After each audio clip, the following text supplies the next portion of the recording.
So you mean to tell me Maduro challenged Trump to come and get him? Venga por mí. Aquí lo espero en Miraflores. No se tarde en llegar, cobarde. And Trump went and got him. But would you look at that?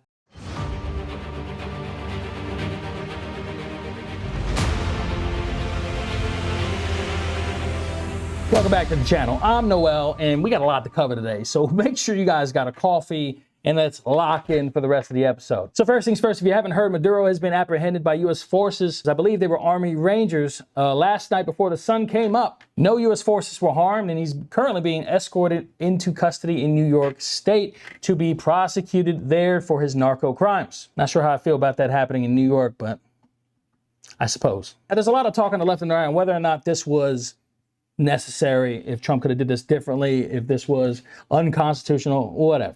But before we get to all that, I think we should go ahead and touch on the part that's most important. The Venezuelan people who are in the streets celebrating because their dictator is gone. Gente, Maduro fue capturado. No lo podía creer cuando estaba viendo esto.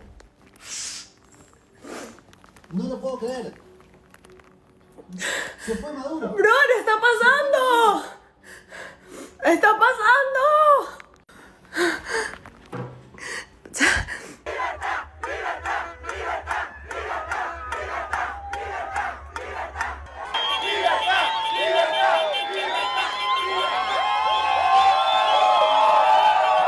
Ya tantos años esperar esto, Señor. Gracias, Señor. I'm going to show you some of the military operations. I might have to censor this for YouTube. I'm not entirely sure, but I'm going to show you a little bit of it. There's no blood, there's no guts, but there is gunfire.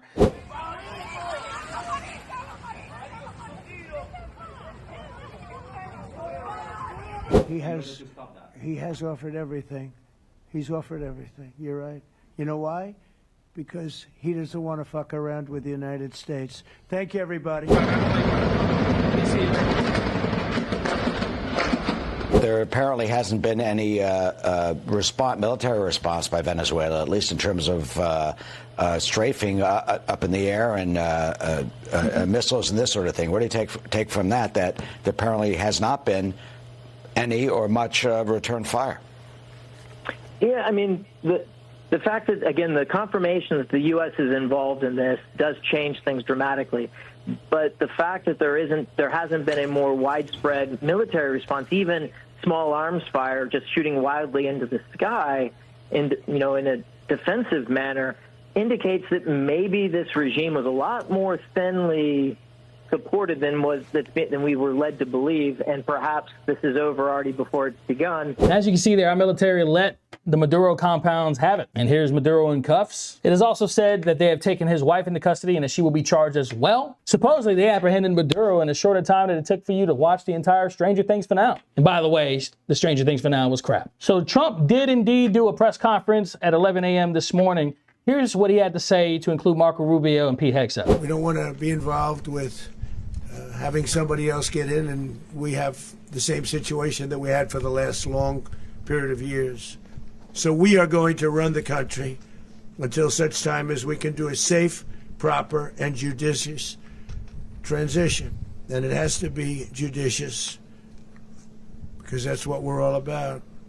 We want peace, liberty, and justice for the great people of Venezuela, and that includes many from Venezuela that are now living in the United States. Nicolas Maduro was indicted in 2020 in the United States. He is not the legitimate president of Venezuela. That's not just us saying it. The first Trump administration, the Biden administration, the second Trump administration, none of those three recognized him. He's not recognized by the European Union and multiple countries around the world. He is a fugitive of American justice with a $50 million reward, which I guess we saved $50 million. And we should make sure. Yeah, and I hope what people now understand is that we have a president. The 47th president of the United States is not a game player. When he tells you that he's going to do something, when tells you he's going to address a problem, he means it. He actions it. I can tell you, I've watched this process now for 14, 15 years, been around it. Everybody talks. I'm going to do this. I'm going to do that. When I get there, we're going to do this. We're going to take. This is a president of action. Like, I don't understand yet how they haven't figured this out. And now, if you don't know, now you know. Nicolas Maduro had his chance, just like Iran had their chance.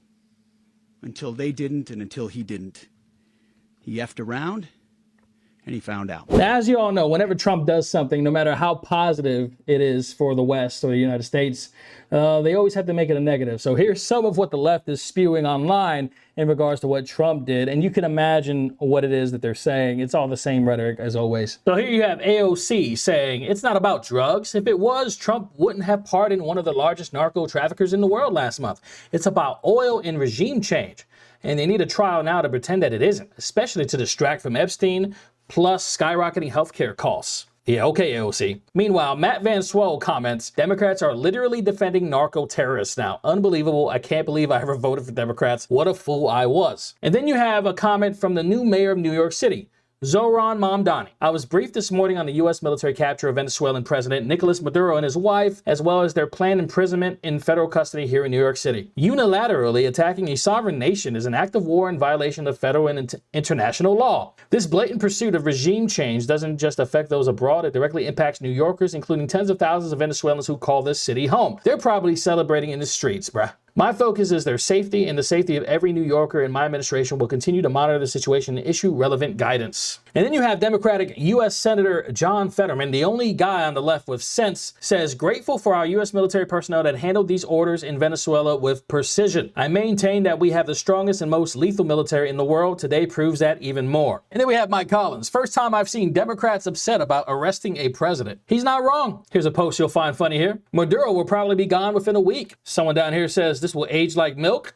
And he goes on to quote the tweet saying, age like wine. Indeed it did. And you have another lefty here on X saying, this president is effing terrible. I miss Biden. The older millennial comments and responds with, this Biden? This is an old tweet from good old Sleepy Joe saying, Trump talks tough on Venezuela, but admires thugs and dictators like Nicolas Maduro. As president, I will stand with the Venezuelan people and for democracy. Huh. In 2020, huh? Interesting. Looks like Trump's the one that took care of that problem. All right, so now we have to address the big picture. The picture that Trump painted during the press conference in regards to what happens with Venezuela next. He says America's going to run it for a little bit until we get a proper administration in there, a democratic one that's going to serve the people, one that's not going to oppress them. You know, this is rubbing, I would say, both sides a little wrong. I mean, as you know, we tried this before in Afghanistan and Iraq, and hundreds and thousands of lives were lost on both sides. But I will acknowledge that this is very different. This isn't hostile territory for American citizens, at least not right now. As of right now, the Venezuelans are welcoming us as liberators. With that said, I don't want to be there for years. We should put a time limit on how long we're going to stay there. I am in agreement in the sense that I don't want to occupy any state outside of America. I just don't. But in this case, it is in the West. And there were good reasons for why we did what we did. A lot of reasons people on the left seem to ignore. One of those reasons is Russia and China and Iran and their diplomatic relations with Venezuela, joining forces essentially. Who knows what would have came of a coalition such as that? If I had to guess, China probably wanted to establish a beachhead of some kind in Venezuela. Not only affect them ideologically, but also put a military base out, a military presence. Maybe put nukes there, who knows? And then obviously you have all the drugs that was being shipped out of Venezuela through Maduro. The human trafficking that he was a part of. Terrible things. Thousands of innocent people were locked up and or killed by his regime over the decades. I'm all for protecting our hemisphere.